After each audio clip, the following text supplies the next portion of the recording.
네, 이제 431페이지. 2번에 거기 보시면 현황 기준 원칙이라고 있죠? 보이십니까? 네. 조금 전에 시장 가치 기준 원칙 했고요. 이제 두 번째.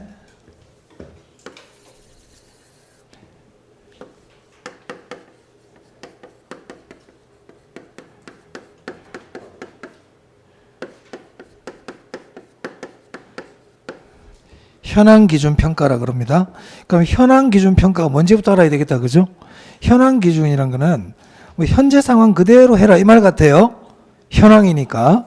자, 그러면 우리 책에 줄부터 한번 치고 한번 볼게요.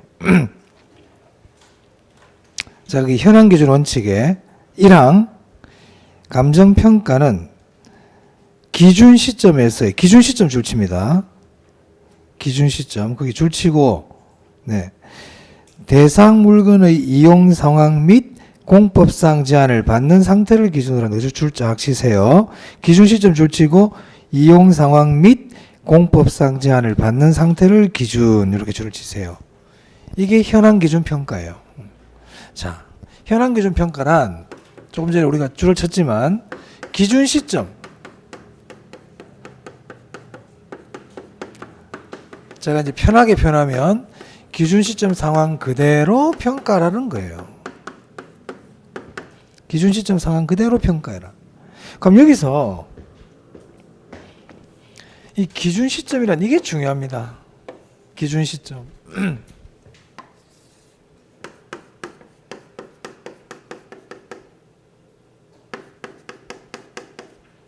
자, 기준 시점이 뭘까? 자, 감정평가사가요. 우리가 대상 물건이라는 말이 많이 나오죠. 감정평가사가 평가해야 되는 물건을 대상 물건이라 그래요. 그러니까 대상 물건은 감정평가사가 감정평가해야 되는 물건, 감정평가의 대상이 되는 물건 이 뜻이에요. 자, 그럼 감정평가사 우리 학원 근무를 감정평가한다 그래 볼게요. 그럼 이 학원 근무를 감정평가할 때 하루 만에 평가가 안 된단 말이에요. 하루 만에. 이게 열흘이 걸릴 수도 있고 일주일이 걸릴 수도 있고 한 달이 걸릴 수도 있잖아요. 어떤 물건을 평가할 때. 그죠? 그러면 이 부동산의 가치는 그대로 가만히 있습니까? 계속 변합니까? 변해요. 오늘 다르고 내일 다르고 계속 다르단 말이에요. 그러면 이 물건의 가치를 평가할 때 몇 월 며칠 기준으로 평가해야 되는지가 문제가 될 수 있겠네. 그렇죠? 우리 부산 인구는 그대로 가만히 있어요. 부산 인구가 변해요. 변하죠? 그럼 부산시청에서 부산시 인구를 부산광역시 홈페이지에다가 인구가 몇 명인지 이렇게 딱 게시를 하려고 그래. 어떻게 해야 돼? 계속 변하는데. 기준이 되는 날짜가 있어야 되겠지. 그래서 보통 들어가 보면 2021년 12월 31일 현재라든지 아니면 2022년 뭐 11월 30일 현재라든지 어떤 기준이 되는 날짜가 필요할 것 같은데요. 맞아요? 감정평가도 마찬가지다.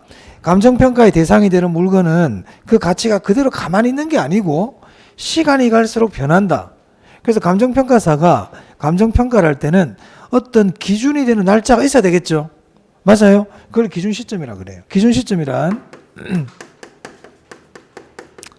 감정평가의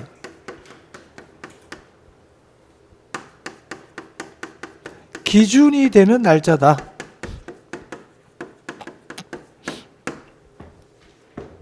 기준 시점이 왜 필요하다고요? 기준 시점이 왜 필요해? 물건의 가치는 시간이 지나면 계속 변하니까. 그죠? 물건의 가치는 시간이 가면 계속 변한단 말이야. 그럼 이 물건의 가치를 평가하려면 어떤 날짜, 기준이 되는 날짜를 정해줘야 된다. 이 얘기죠. 항상 그게 필요해요. 항상 필요하단 말이야. 자, 그럼 중요한 거는 그게 언제냐가 중요해. 그게 언제냐가 중요하다고. 가격 조사 완료일.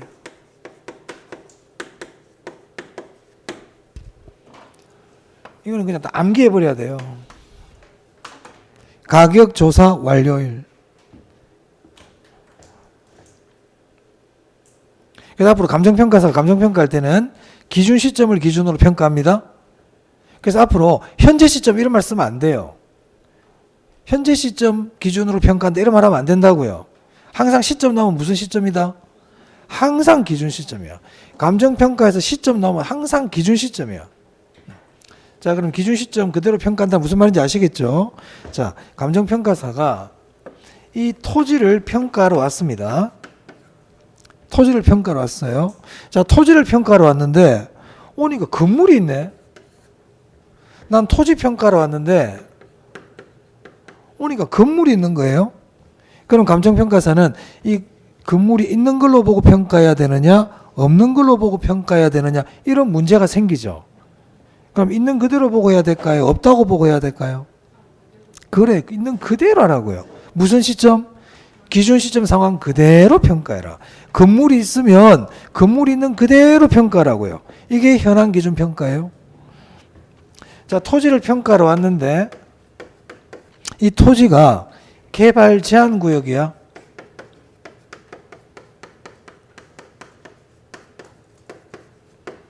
기준 시점 현재 여기가 개발 제한 구역이에요. 그럼 개발 제한 구역인 상태로 평가해야 될까? 없다고 보고 해야 될까? 있는 그대로. 공법상 제한을 받으면 공법상 제한 받는 그대로 하라 이 말입니다. 그게 현황 기준 평가예요. 그래서 거기 보시면 다시 한번 읽어볼까 뭐라고 되어 있는지.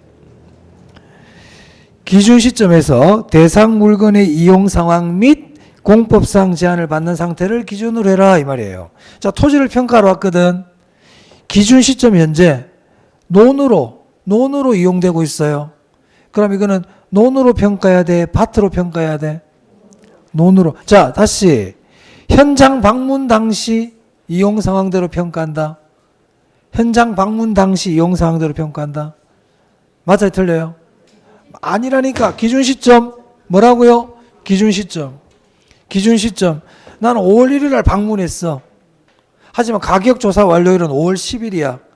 그럼 이걸 평가할 때는 방문 당시를 기준으로 한다. 그렇지. 가격 조사 완료. 그게 기준 시점. 항상 기준 시점이야. 주의하라고요. 여러분들이 해석할 때 해석 능력이 없으니까 제가 예를 드는 거예요. 방문 당시 그러면 안 돼. 항상 무슨 시점? 기준 시점 이용 사항들을 평가하라는 거야. 기준 시점. 아시겠습니까? 그래야만이 일관성이 있잖아요. 일관성이 있잖아. 그럼 이제 방문 당시를 버리면은 얼마든지 조작이 가능할 수 있어요. 그렇잖아. 그지? 그러니까 기준 시점. 자, 그 다음에 이 건물이 있잖아요. 이 건물이 불법 건물이야. 무슨 건물?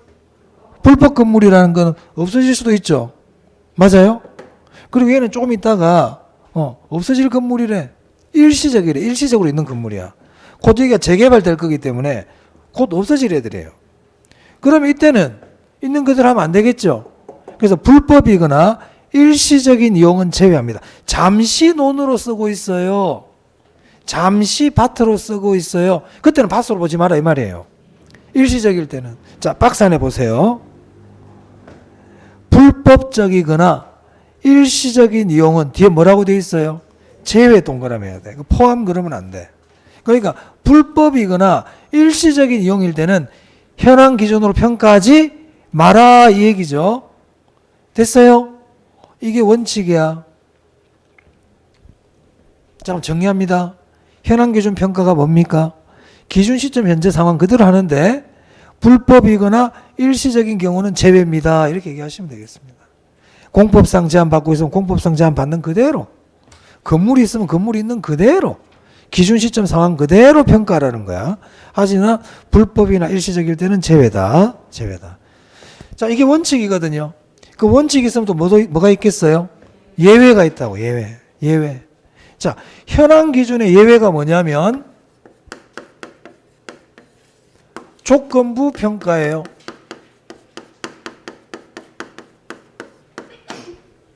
현황 기준의 예외가 조건부 평가야. 조건을 붙여 평가할 수 있다 이 말입니다. 조건을 붙일 수 있다고요. 원래 있는 그대로 해야 되는데 조건을 붙일 수 있다고. 예를 들어서 아까 이 토지를 평가할 때 위에 건물이 있으면 건물 있는 그대로 하라고 그랬죠. 그런데 건물이 없다면 하고 평가해 버리는 거야. 건물이 없다면 얼마일까? 이게 조건부 평가단 말이야. 이해되세요? 이게 지금 논으로 이용되고 있는데 이게 밭이라면 어떨까? 이렇게 평가한다 이 말이야. 조건을 붙인다 이 말이에요. 자, 그래서 책을 한번 볼까요? 그 2항입니다. 감정평가법인 등은 제1항에도 불구하고 1항이 원칙이잖아요. 1항에도 불구하고 다음 각 호의 어느 하나에 해당하는 경우에 기준 시점의 가치 형성 요인 등을 실제와 다르게 가정하거나 특수한 경우로 한정한 출치입니다. 조건을 붙여 감정평가할 수 있다. 그럼 너무 기니까 이런 거 다 외울 필요 없어요. 이렇게 정리하는 거야. 현황 기준 평가가 원칙인데 조건을 붙여서 평가할 수도 있다. 이렇게 기억하시면 되는 거예요. 그러면 이 조건부 평가는 시장가치 기준의 예외입니까? 현황 기준의 예외입니까? 그렇지. 현황 기준의 예외다. 조건부 평가를 시장가치 기준의 예외다 그러면 안 돼. 무슨 말이야? 항상 정확하게 알아야 돼. 뭐든지 알 때는. 조건부 평가는 현황 기준의 예외라는 거예요. 오케이. 자, 그럼 제가 아까 예외를 붙일 때는 뭐가 중요하다고요? 사유. 그렇지. 예외의 사유가 중요하단 말이야. 자, 그럼 예외 사유가 그 밑에 나오는데 볼 필요 없어. 이거하고 똑같아. 이거하고 똑같아. 똑같죠? 한번 봐봐요. 법령에 따른 똑같지? 그러니까 굳이 또 외울 필요는 없지. 그러니까 시장가치 기준의 예외하고 현황 기준의 예외 사유는 같다. 그럼 이것도 마찬가지로 감정평가업자가 봤을 때 그 조건을 붙이는 게 적법하지 못하다든지 합리성이 결여되어 있을 때는 당연히 거부하거나 철회할 수 있죠. 똑같습니다. 그런 건 지금 외울 필요 없어요. 지금 뼈대를 잡는 거야. 현황기준 평가가 뭐고 현황기준 평가 예외가 조건부 평가다. 이 정도만 알면 돼. 너무 디테일하게 알 필요는 없어. 지금 다 잊어먹어 해봤자. 뜻만 아시라고. 뜻만. 자, 됐죠? 자, 그 다음 이제 세 번째 원칙입니다. 개별평가입니다.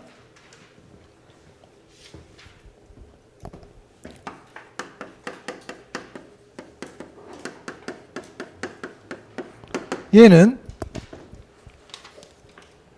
네, 우리 책 432페이지에 나옵니다. 개별평가. 이게 원칙이야. 여러분, 개별평가가 뭘까요? 개별. 하나하나 따로따로 다 평가라는 거예요. 만약에 우리 학원 강의실을 평가해 주세요. 그래 볼게요. 강의실을 평가해달라. 그러면 강의실 안에 지금 교탁도 있고, 책상도 있고, 칠판도 있고, 뭐 이런 것 많잖아요. 이 물건들을 하나하나 따로따로 다 평가해서 합쳐라. 이 말이야. 그럼 이 강의실의 가치가 나오겠죠. 그러니까 개별평가는 하나하나 따로따로 다 평가라고. 별로 안 어렵네. 개별평가는 크게 안 어려워. 하지만 개별평가에 예외가 있다고요. 예외. 얘 시험에 잘 내요. 특히 잘 내요. 자, 개별평가 예외 세 가지가 있습니다. 일괄평가, 구분평가, 부분평가.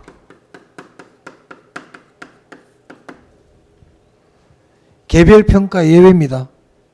자, 제가 예외는 뭐가 중요하다고? 그렇지. 항상 사유가 중요해. 사유. 자, 여러분, 일괄평가가 뭘 것 같아요? 여러분 생각 일괄평가가 뭘 것 같아요? 뭐 대충 뭐 느낌은 와. 개별평가는 따로따로 하는 게 개별평가라 그랬죠. 자, 보세요. 물건이 이렇게 두 개가 있어. 응? 그러면 이것 따로 평가하는 게 개별평가야. 그렇죠.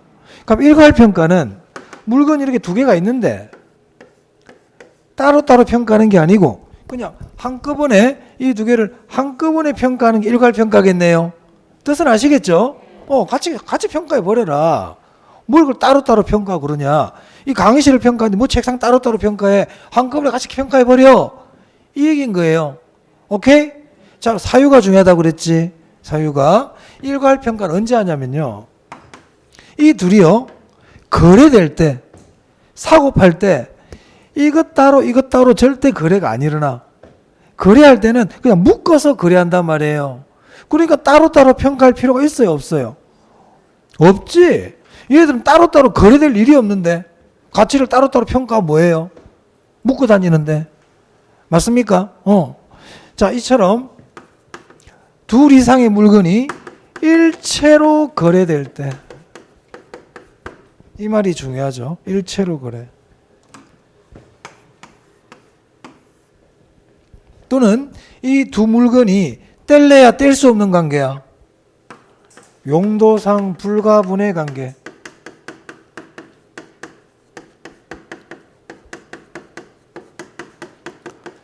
그러면 굳이 얘들을 따로따로 평가할 필요가 없잖아요.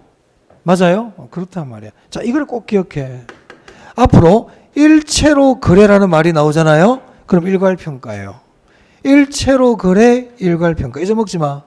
이거는 계속 나와. 일체로 거래, 일괄평가. 됐어요? 자, 우리가 예를 하나 들어볼까요? 자, 우리 학원 건물 있죠? 이 건물을 보면 건물하고 토지로 이루어져 있잖아요. 그죠? 그럼 그걸 우리가 복합부동산이라 그러거든요. 나중에 배웁니다. 이걸 복합부동산이라 그러는데, 그럼 이거 토지 따로 건물 따로 평가하는 게 개별평가야. 토지 따로 평가하고 건물도 따로 평가하는 게 개별평가라고요. 자, 그런데 이 건물을 거래할 때 나 토지만 살게요. 건물만 살게요. 이렇게 거래하는 게 아니고 같이 묶어서 거래하잖아요. 맞습니까? 이처럼 토지와 건물을 평가할 때는 같이 묶어서 평가하는 경우가 대부분이다. 왜? 일체로 거래되니까 이걸 무슨 평가라 그런다? 일괄평가라 그런다고요. 무슨 말 아시겠죠? 일체로 거래 그럼 일괄평가입니다. 일괄평가입니다. 일괄평가. 앞으로 이 말 자주 나온다. 자, 그 다음 구분평가 볼게요. 자, 구분평가는 따로따로 평가라는 거 아니겠어요? 여기 따로 평가하는 게 구분이지. 그럼 이 사유가 중요하다고. 사유가. 자, 이 건물이 있는데 아랫부분은 주택, 상가야, 상가. 위에는 주택이야. 이거 우리가 보통 뭐라 불러요? 주상복합이라 그러죠. 주상복합 건물. 맞아? 그러면 이 부분하고 이 부분이 가치가 같아요? 달라요? 달라요. 상가는요. 분양가부터 달라요. 주택 분양가와 상가 분양 가격부터가 다릅니다. 가치가 다르단 말이야. 그러면 평가를 더 어떻게 해야 될까? 여기 따로 평가해야 안 되겠어요? 맞아요? 가치를 달리하는 부분은 구분평가할 수 있습니다. 중요하다 이거. 가치를 달리하는 부분은 구분평가합니다. 자, 여기서 여기 부분이라고 돼 있어 가지고요. 잘 보세요. 가치를 달리하는 부분이라고 돼 있지. 요 뒤에 부분평가라고 잘래. 가치를 달리하는 부분은 무슨 평가할 수 있다? 구분평가할 수 있다. 가치를 달리하는 부분은 부분평가할 수 있다. 그러면 안 된다. 또 순진하게 그래 버릴라. 가치를 달리하는 부분은 무슨 평가다? 구분평가를 한다고요. 왜 구분평가라 부르는데요? 부분평가를 안 그러고 짜증내지 마. 원래 그렇게 정해놓은 거 어떡하겠어. 법에 그렇게 정해져 있다고요. 가치를 달리하는 부분은 무슨 평가할 수 있다? 구분한다고. 따로따로 가치가 다르니까 구분해서 평가하겠다고. 부분평가한다 그러면 안 돼요. 주의해야 돼. 잘 틀려. 그럴 것 같아. 조심하셔요. 아시겠죠? 조심해야 돼. 너무 우리 수험생들 순진해가지고 그냥 글자 그대로 이해를 해버린단 말이야. 주의해야 돼. 자, 그럼 부분평가는 뭐냐? 부분평가는 말 그대로 어떤 물건의 한 부분만 평가하는 거야. 다른 데는 평가 안 하고. 아까 봐봐. 구분평가는 뭐예요? 여기도 평가하고 여기도 평가해야 돼. 따로따로 평가한다는 거야. 야, 구분해서 평가해 얘기야. 근데 부분평가는 뭐냐면 특정 한 부분만 평가하고 다른 데는 평가 안 하는 거예요. 이 한 부분만 평가해 주세요. 이 얘기예요. 무슨 말 알겠어요? 자, 예를 들어볼까? 자, 이 토지가 있어. 토지가 있다고.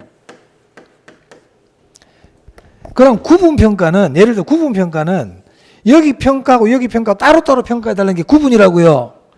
근데 부분평가는 그게 아니고, 차이점이,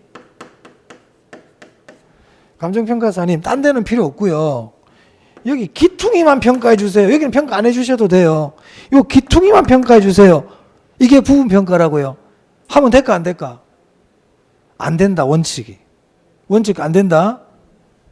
자, 여기 선풍기 하나 있다 치자. 날개만 평가해 주세요. 그게 부분 평가라고. 된다, 안 된다?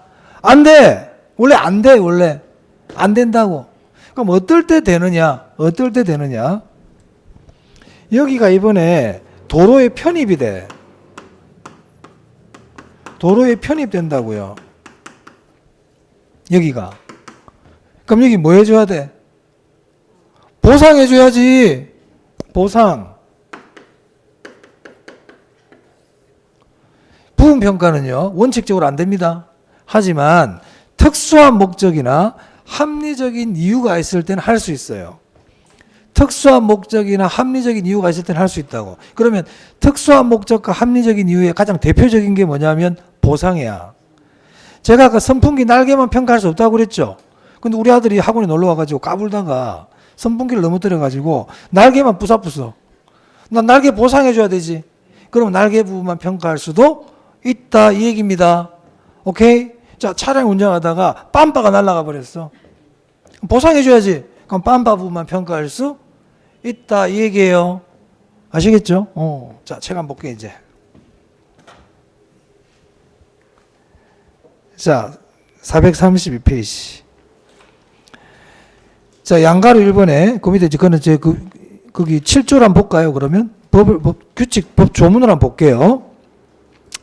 1항, 감정평가는 대상 물건마다 개별로 해야 된다.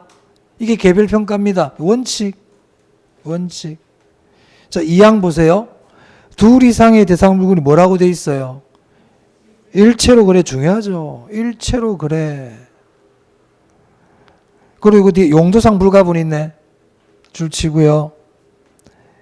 그럼 그 뒤에 밑에 뭐라고 돼 있어요? 일괄하여 평가할 수 있다. 일괄 동그라미. 우리 시험은요, 이 조문이 나와요. 이게 그대로 나온다고요. 우리가 개론에는 법이 없다고 그랬지. 하지만 부동산 투자회사법이나 이 규칙은 일종의 법이거든. 법에 관계되는 내용들은 가능한 법조문 그대로 나옵니다. 왜? 그래, 출제자들이 이설이 없어. 괜히 지 생각대로 바꿨다가 괜히 막 불만 들어와. 근데 법조문 그대로 내버리면 뭐 이의가 들어올 리가 없잖아. 안 그래요? 깔끔하지? 그래서 우리는 법과목이 아니기 때문에, 법과목이 아니다 보니까 법과 관계되는 내용들은 가능하면 조문 그대로 나옵니다. 오케이? 자, 그 다음 3번 3항, 하나의 대상 물건이라도 주셔야 되겠다. 가치를 달리하는 부분은 줄 치세요. 그게 뭐라고 돼 있어요? 구분. 그게 동그라미 따고 별표야. 거기를 부분으로 잘 내. 거기를 부분으로 잘 낸다고 딱 내는 데가 있단 말이야. 자, 그 다음 4번 한번 볼게요. 자, 읽어볼게요. 줄은 치지 마세요. 일체로 이용되고 있는 대상 물건에, 선풍기 생각하면 돼. 일체로 이용되고 있는 대상 물건의 일부분에 대하여 감정평가해야 할 특수한 목적이나 합리적인 이유가 있는 때는 그 부분에 대하여 감정평가할 수 있다, 이렇게 돼 있죠. 자, 이 말은요, 반대 해석을 하면요, 특수한 목적이나 합리적인 이유가 없잖아. 그러면 그 부분만 평가할 수 없다는 뜻을 갖고 있단 말이야. 오케이. 그래서 부분 평가는 원칙적으로 안 돼. 자, 그 줄 칠게요, 이제. 특수한 목적, 합리적 이유, 밑줄. 특수한 목적, 합리적 이유, 밑줄. 부분 동그라미. 그래, 특수한 목적, 합리적 이유 밑에다가 보상, 이렇게 적으세요. 보상.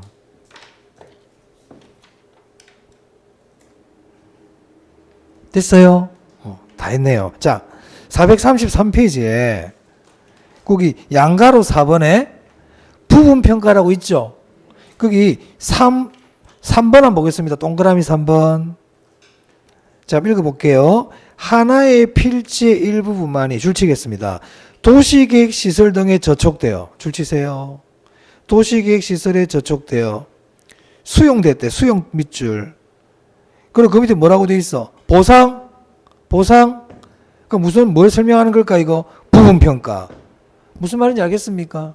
시험에 이런 식으로 지문이 나온다고요. 도시계획 시설에 저촉되어 보상 딱 나오잖아. 그럼 무슨 평가? 부분평가. 그럼 만약에 내 땅이 전부 다 수용되는 게 아니고 일부분만 수용이 된단 말이에요. 그럼 그 부분만 평가할 수 있다 이 말입니다. 오케이? 자, 내 땅 위에 내 산을 갖고 있는데 내 산에 철탑이 세워져. 철탑 알지? 응? 이게 내 땅이야. 내 땅. 근데 여기 철탑이 들어온대. 전선이 있잖아요. 그럼 이만큼 못 쓰잖아요. 그지? 그럼 여기만 부분 평가할 수 있다 이 얘기입니다. 아시겠죠? 부분 평가. 자, 오늘은 여기까지 한번 보고 다음 시간에는요. 다음 시간에 437페이지입니다. 거기 보시면 가치와 가격이 있죠. 네, 다음 시간 여기 할 텐데요. 이 부분도 중요한 부분이에요. 다음 시간 가치와 가격하고 그리고 나서 제가 시간 되면 감정평가 3방식까지 기본적인 이론 내용 설명할 수 있도록 하겠습니다.